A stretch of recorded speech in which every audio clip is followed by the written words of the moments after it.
May Day always attracts tens of thousands of marchers in Caracas, but this celebration made it feel more like a pro-government campaign rally than a workers' march.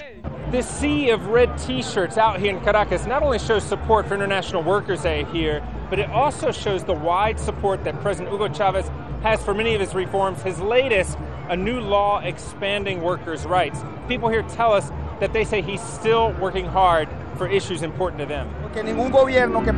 No other government cared for working people before. They were controlled by the oligarchy.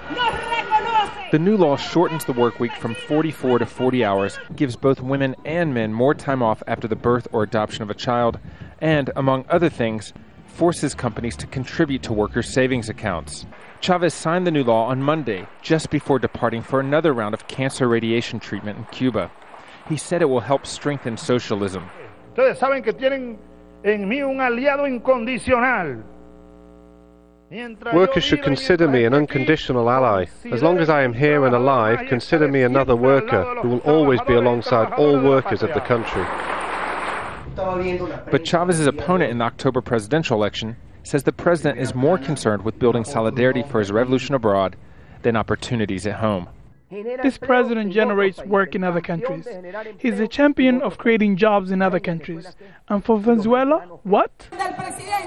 Opposition activists staged a workers' rally of their own, though it was much smaller, with perhaps a few hundred in attendance.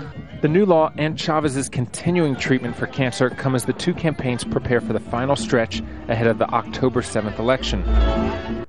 Despite what is clearly a serious illness, Chavez is still the most popular politician in Venezuela, with around 55% of support. But if his health doesn't hold up and he's unable to run, that could create an opening for the opposition. An opposition that up until now has been unable to build the support needed to push Chavez out of the presidential palace after 13 years in power.